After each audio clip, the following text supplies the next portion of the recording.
یہ ریلیف دینے کی بات کریں گے تو ٹھیک ہے، پھر بات آگے بڑھے گی، لیکن جب تک یہ کسی نتیجے پہ نہیں پہنچیں گے دھرنا جاری رہے گا، دھرنا ختم نہیں ہوگا انشاءاللہ۔ تیار ہیں اس کے لیے؟ اور آپ کو میں بات بتاؤں، میں نے آج اپنی خواتین نظم سے بھی بات کی ہے اور وہ بالکل تیار ہیں۔ اگر ہم انہیں کل کہیں گے کہ خواتین کا جلسہ عام اس مری روڈ پہ ہو رہا ہے تو وہ کل ہزاروں کی تعداد میں اپنی مائیں بہنیں یہاں پر آ جائیں گی انشاءاللہ تعالی۔ ہم پرسوں کہیں گے وہ پرسوں آ جائیں گی۔ میں این ایل ایف سے کہتا ہوں، میں طلباء سے کہتا ہوں، میں مزدوروں سے کہتا ہوں، میں کسانوں سے کہتا ہوں، میں اپنی قوم کے نوجوانوں سے یہ اپیل کر رہا ہوں کہ اس دھرنے میں آپ آئیں۔ تاجروں سے کہہ رہا ہوں، صنعت کاروں سے کہہ رہا ہوں، پورے پاکستان میں آپ کی آواز ہے یہ دھرنا، آئیے اس میں شرکت کیجئے، اپنی بات کیجئے۔ سب کے لیے پلیٹ فارم کھلا ہوا ہے، ہر پولیٹیکل ورکر کے لیے کھلا ہوا ہے۔ آئیں اور اپنی بات کریں، قوم کو اس مسئلے سے نجات دلانے کے لیے اپنا رول ادا کریں۔ اور میں حکومت سے یہ بات کہنا چاہتا ہوں کہ ہمارے جتنے بھی کارکن انہوں نے گھروں پہ چھاپے مار کر گرفتار کیے ہیں اور دفتروں پہ چھاپے مار کر گرفتار کیے ہیں یا اسلام آباد سے گرفتار کیے ہیں، ابھی کیا ٹائم ہو رہا ہے؟ فوری طور پر ان کو رہا کیا جائے، فوری طور پر رہا کیا جائے۔ یہ رہا ہوں گے تو ہم سمجھیں گے کہ آپ مذاکرات میں سنجیدہ ہیں، اور اگر یہ رہا نہیں ہوں گے تو پھر ہمیں پتہ چل جائے گا کہ آپ بھی بس ایسی باتیں کریں۔ فوراً ان کو رہا کریں اور سیدھے طریقے سے یہ ہمارا آئینی حق ہے، جمہوری حق ہے، سیاسی حق ہے کہ ہم عوام کی خاطر یہاں پر دھرنے پہ بیٹھے ہیں، اور اس دھرنے میں اس کو وسیع کرنا، اس کو بڑا کرنا، چھوٹا نہیں ہونے دینا انشاءاللہ۔ تو بس پھر آپ لوگ سب تیار ہیں تو پھر بات کو آگے بڑھائی جائے۔ عشاء کی نماز پڑھ لیے تو بس، کچھ نے اگر نہیں پڑھی ہے تو عشاء کی نماز پڑھیں گے۔ پانی دستیاب ہوگا تو وضو کریں گے، نہیں دستیاب ہوگا تو تیمم کریں گے۔ ہم تو جہاد کے راستے میں ہیں، اور جہاد کی مختلف قسمیں ہوتی ہیں۔ کبھی وہ دشمن کے مقابلے میں محاذ پہ جا کے لڑنا ہوتا ہے، کبھی دعوت کے میدان میں اقامت دین کی جد و جہد کرنی ہوتی ہے، اور کبھی سیاسی میدان میں اپنے آپ کو منوانا ہوتا ہے تاکہ یہ بہت بڑا جو عدل کے نظام کی جد و جہد کا کام ہے یہ آگے بڑھ سکے۔ تو ہم اس میدان میں ہیں، اور میں اہل محلہ سے بھی کہتا ہوں، میں تاجروں سے بھی کہتا ہوں، دکانداروں سے بھی کہتا ہوں کہ آپ کو یقیناً یہاں تکلیف ہو سکتی ہے، لیکن یہ چھوٹی تکلیف ہے۔ جس تکلیف میں مبتلا کر دیا ہے اس حکمران طبقے نے، وہ بہت بڑی تکلیف ہے۔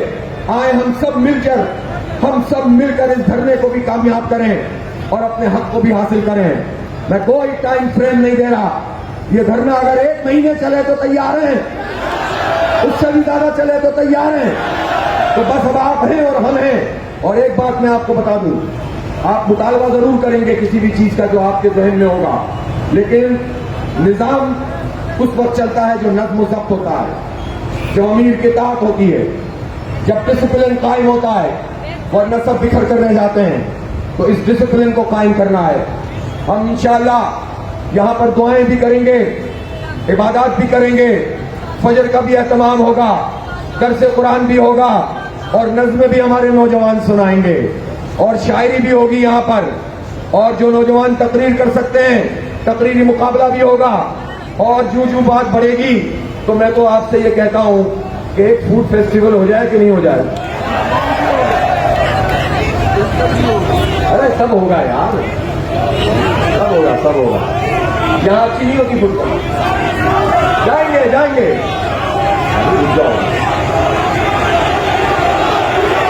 شاباش اتنی زور سے بولے کہ پوری انتظامیہ کو پتہ چل جائے کہ آپ کہاں جانا چاہتے ہیں۔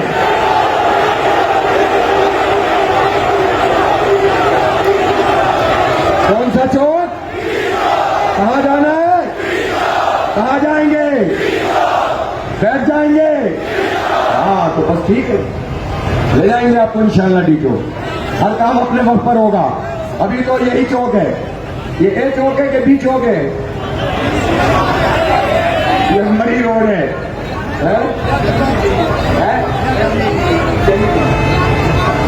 بہرحال یہاں پر ہم موجود رہیں گے اسی مری روڈ پر، اور منتظمین انشاءاللہ یہ ہمارے عارف شرازی بھائی، راجہ جواد صاحب، یہ ہمارے امیر صوبہ طارق سلیم صاحب، یہ آپ کے میزبان ہیں اور آپ ہر کوئی ایثار کا مظاہرہ کرے.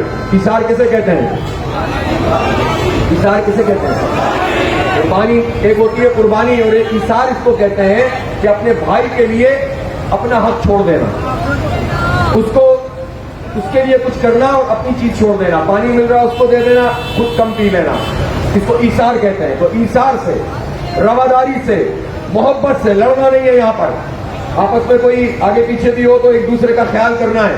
ایک بہترین بستی بسا دینی ہے ہمیں یہاں پر انشاءاللہ. لوگ یاد رکھیں کہ لوگ آئے تھے اور کوئی حق لے کر گئے تھے یہاں سے عوام کا. تیار ہیں اس کے لیے انشاءاللہ؟ تو بس آ جائیے, اور کسی وقت بھی خطاب آ سکتا ہے کسی کو بھی, تو پھر تیار رہیں گے اور ہم کوئی بھی بات آپ سے مطالبہ کر سکتے ہیں کہ اب یہ کام کرنا ہے. تو اس میدان میں موجود رہیے, سڑک پہ موجود رہیے انشاءاللہ. پھر آئندہ کا لائحہ عمل ہو سکتا ہے کہ آپ کو چند گھنٹوں بعد ہم بتائیں گے. ابھی ہم ایک مشاورت کر رہے ہیں. بہت بہت شکریہ. وآخر دعوانا الحمدللہ رب العالمین.